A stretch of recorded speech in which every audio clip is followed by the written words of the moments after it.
When you think of legendary rivalries, what comes to mind? Ferrari versus Lamborghini, Ford versus Ferrari.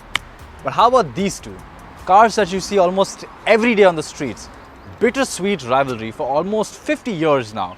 The BMW 3 Series and the Mercedes-Benz C-Class. Now, a lot has changed since the rivalry first began. These cars have come a long way. They've grown not just in size but also in stature and also in money. But let's compare them today and let's see how they stack up against each other in 2023. So one important aspect of owning either luxury car is the keys. Now, you use these every day, they're in your pocket all the time, and I think it says a lot about how a vehicle was designed. And in terms of design, I gotta say, I kinda like the key on the Mercedes a bit more. The BMW is a bit more plasticky feeling, so to say. I mean, it's not a bad looking key, it's just a bit plasticky. Doesn't have the same weight as the Mercedes key. The way the Mercedes key is designed looks a lot more luxurious, a lot more sporty, especially when you know that this is the same key that you find on something like a Maybach or something. So I think it adds a bit more value to it. Okay, so talk about the exterior design of the Mercedes C-Class. Well, in the C300D, guys, it gets the AMG kit, which just makes this car look a lot more aggressive. I mean, look at it. It's got some really aggressive vents over here. It's really low, and I don't know what Mercedes was thinking, but to me this looks drop dead gorgeous. In fact, it looks too aggressive to be on our streets and looks too aggressive to be a diesel if you ask me. But hey, it is what it is. So you got Mercedes's fancy three-pointed grille over here, okay, and you've got a very aggressive fascia overall. But all in all, I'm a huge fan of this, especially in this white color. Now come over to the side of the Mercedes and you notice that again the aggression continues over here. You see it's very low. It's got these rather low side skirts. It's got this AMG style wheels, which again a bit polarizing. Not everyone is a big fan of it. I think it looks quite nice, but again looks different, something 5-spoke design that you have. These are 18-inch by the way, and you just look at the overall silhouette of the car. It looks like a baby C-Class, and I think just the silhouette alone is quite recognizable and it looks quite gorgeous in my opinion. Now my problem with the C-Class is a bit more down here, and I'm going to use an old traditional method to check it, and I'm going to do what Mac Watson does best and put a stick in a hole.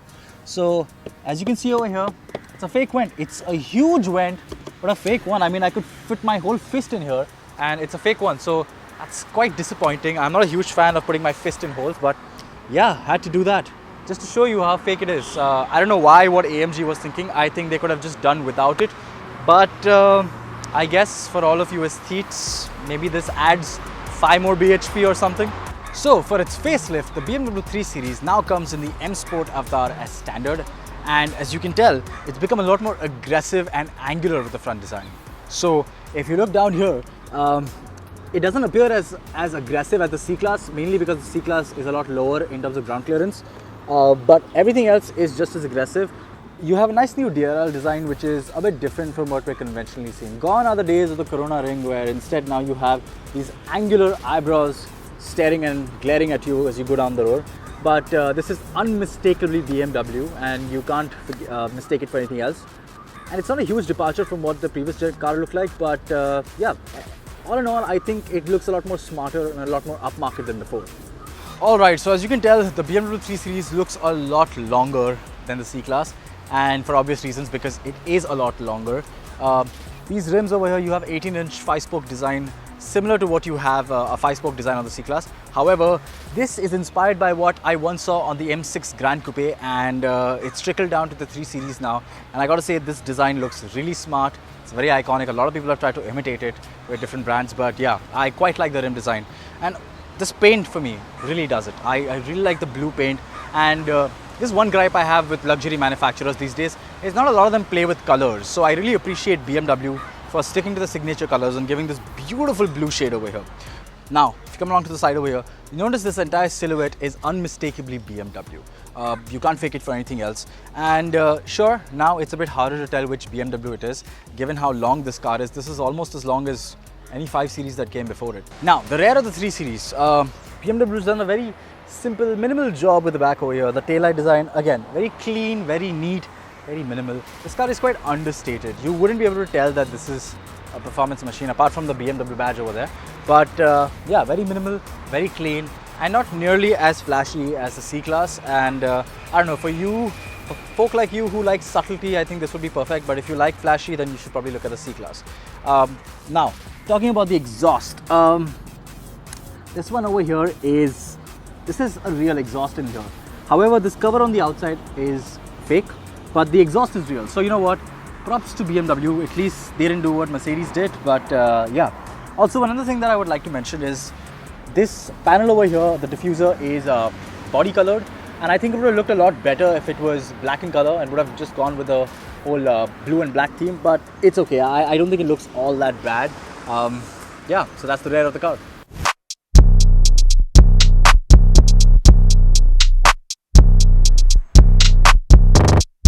So the interior of the BMW 3 Series Gran Limousine remains largely the same, but you've got this beautiful new two screens over here. That's curved display that's angled towards the driver. Now this one over here is a 14.9 inch screen. This one over here is a 12.3, and I think this is more than like big enough that, I mean, it would display everything that you want comfortably. So kudos on BMW for integrating something like this so well and so cleanly. It really does make the cabin feel a bit more upmarket, but the rest of it is all pretty much BMW, and it's a facelift, so you wouldn't expect anything else. They've now gotten rid of the crystal gear knob that they used to have at some point, and now you got this toggle switch. I'm not a huge fan of it.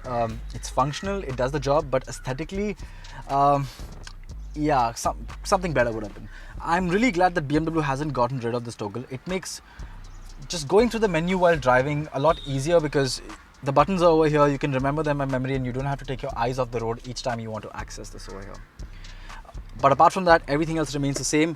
You've got wireless charging over here, you've got two cup holders, you've got a 12 volt socket, you've got yeah, you've just got some cubby space here, but not nearly as much big on practicality. Nothing's really changed. Like I said, it's the same on the interior.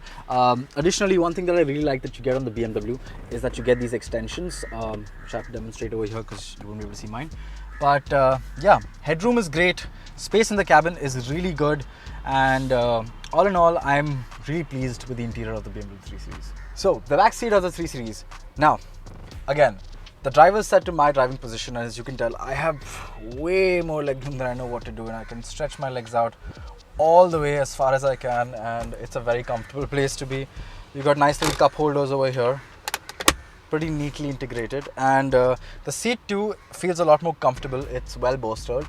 You got Type C controls over here, you got AC controls over here, and yeah, all in all, good, spacious. What more could you want? Now to talk about the practicality of the 3 Series, the boot space to be precise. So, as you can tell, it's a pretty spacious boot. It's got about 480 liters of capacity. It's got a spare wheel nicely tucked in, unlike the C-Class. And there's plenty of room over here. To demonstrate, I will call over my colleague who's on the taller side. Atman, please get inside.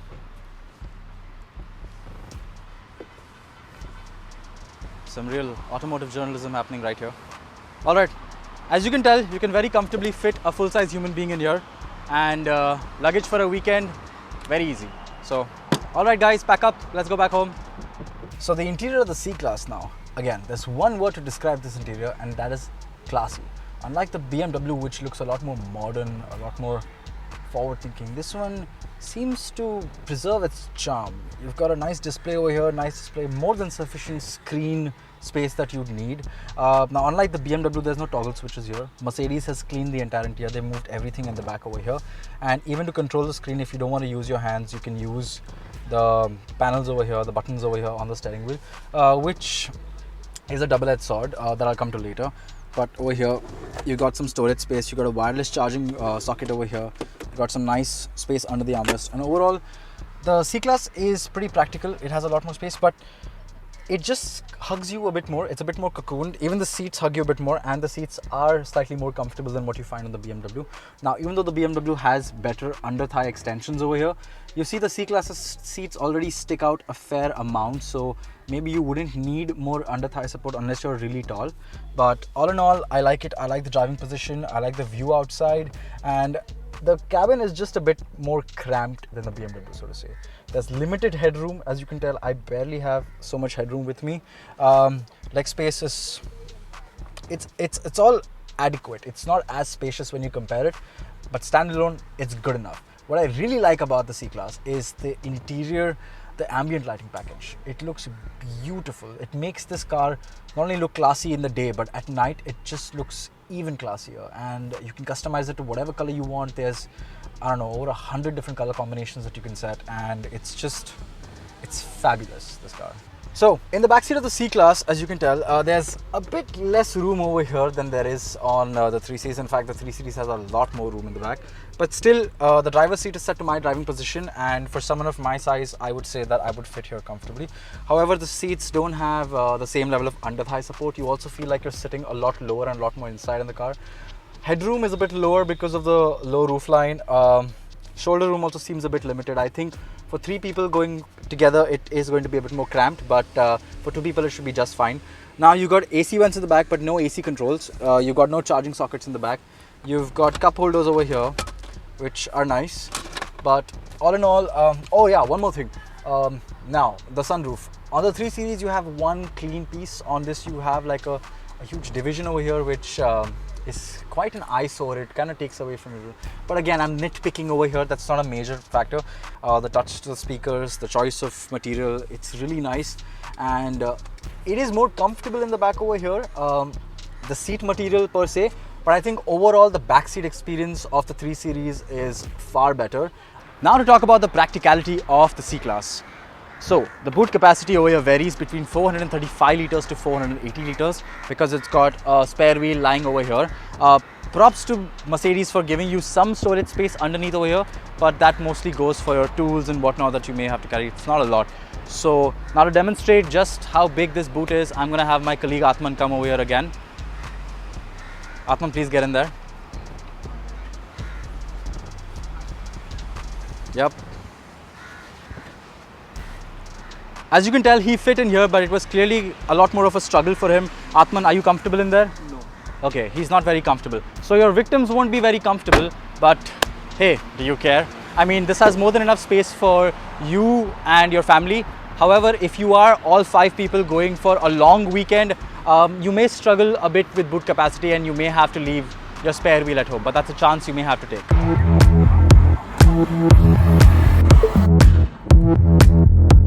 So now, driving the Mercedes C-Class, this car is rather comfortable to drive. It's got really nice seats, they hug you quite well. The cabin does feel a bit more compact, it feels a bit more snug in here, but not in a bad way. You're surrounded by good quality material everywhere you look around.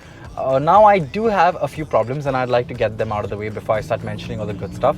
For starters, the ground clearance on this car is a bit on the lower side, so you have to be a bit more careful around our streets. If you're not living in Mumbai and somewhere with good roads, I don't think you'll have to worry about it, but in Mumbai, where you don't have the best roads, tall speed breakers, a lot of undulations, I think you have to be a bit more cautious with this car. Now, this car makes about 261 bhp of power and 115 Newton meters of torque, and all of that performance propels this car in less than 6 seconds, and it even sounds really good while doing so. Here, have a listen to it.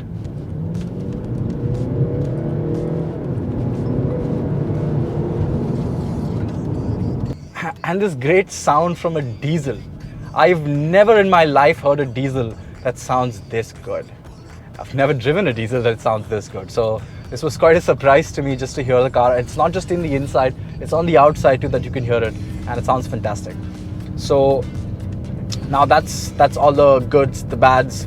Now let me talk about how this car feels. The suspension on this car is comfortable, it's compliant. You just have to be careful around bad roads, but otherwise this car is pretty comfortable. The tiny little creature comforts and the things that Mercedes has done to make this car feel a lot more upmarket in the front seat, like the ambient lighting package. It really brings this car to life at night, and the BMW has ambient lighting too, but not nearly as flashy and as cool as this car. The steering, in my opinion, on this car looks better.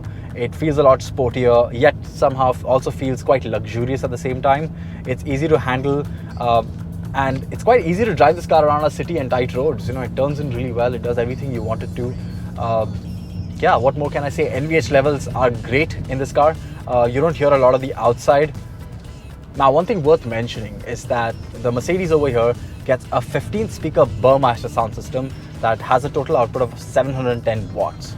And in a cabin that is this compact, it's, I mean, comparatively compact, It sounds fantastic. The sound system is just really good and you will really enjoy listening to your music. Now, everything aside, one thing I'd like to mention is that the brakes on the Mercedes aren't, they work really well, they stop really well. It's just the pedal feel that I'm not convinced with.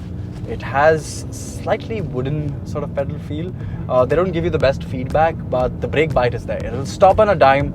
It's just that if you're looking for the kind of feedback that you'd expect from a performance vehicle, this isn't your bet. But I doubt most of you would ever even care, given that most people would be driving this inside the city and very few enthusiasts would be trying to rip around a track, or like maybe if you're lucky you take it around a curvy road and you might notice, but it's not something that would really hamper you. It's something you'd only notice if you compare the two of them. The BMW 3 Series feels incredibly sedate and easy to drive. It does everything you ask of it without a fuss and even gives you great mileage while doing so. I saw fuel efficiency figures go as high as 18 kilometers per litre, which is pretty cool for a vehicle of this size. The BMW is down on power compared to the Mercedes, but it holds its own just fine. Given that this will spend most of its time inside the city, the power figures seem more than adequate, especially considering the great mileage that comes with it. The NVH levels too remain quite well contained until you get to a bump, but more on that later. The 8-speed gearbox does a fantastic job shifting and even gives you a gentle kick each time you slide the gearbox in sport mode. In its diesel guise, the BMW 3 Series is more on the tamer end of the spectrum and holds its own quite well despite being down on power and torque. The 3 Series rides quite well for the most part and even handles well despite its gain in length. However, the ride quality needs to be improved compared to the Mercedes-Benz.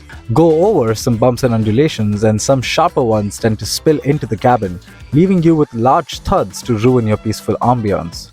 The overall handling is good, and the steering has good feedback. It's the practicality of the BMW that really excels. The higher ground clearance makes driving this long car a breeze in the city, and even with all seats filled, I never once had to crawl over a speed breaker, which is quite commendable. Alright, last but not least, let's talk about braking. And this is somewhere where I do find the 3 Series a bit better. Again, marginal difference, but noticeable nonetheless. The braking feel on the 3 Series is better. The pedal gives you slightly more feedback, even though both vehicles have great bite, but just the pedal feel and the response from the pedal is slightly better on the 3 Series. Now when it comes to sound, the C-Class, you heard what it sounds like. It sounds a lot more exciting, but the 3 Series doesn't sound all that bad either, just not as good as the C-Class. Sure, have a look. So the 8-speed gearbox also shifts with quite a lot of vigor. It gives you little kicks every now and then, which feels quite nice. I quite like it. The gearbox is not as seamless as the C-Class, where it shifts a lot more smoothly, but any enthusiast would enjoy the shifts a bit more because it has that quick little pop in there. And all in all, really fun car to drive. Both of these cars, it's just going to be so hard to pick one over the other. So the Mercedes has a 360-degree surround camera to help it with parking, but the BMW, in my opinion, has a cooler trick up its sleeve. So it's only got sensors all around and it's just got a rear camera, but what it has is this cool reverse parking assistant. Now I'm going to show you what it does. So put the car in drive. Let's say you are driving across a mall or somewhere and you finally spot a parking spot that's empty, and you manage to squeeze in there, and there, you've parked. But now what if you want to get out? And getting in is a lot easier than getting out. So put the car in reverse. There's an option right here. You put on the reverse assistant and it'll automatically, again, I'm not doing anything, remember the route it took.